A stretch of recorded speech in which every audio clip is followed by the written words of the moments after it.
This free step-by-step video comes to you directly from Haynes. You can complete more than 200 jobs on this vehicle when you purchase the complete Haynes online manual at haynes.com. Pull the arm away from the screen until it locks.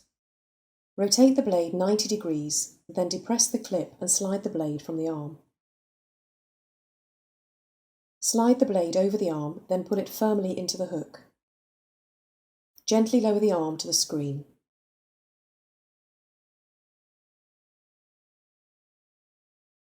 Pull the arm away from the screen. Press the blade from the arm.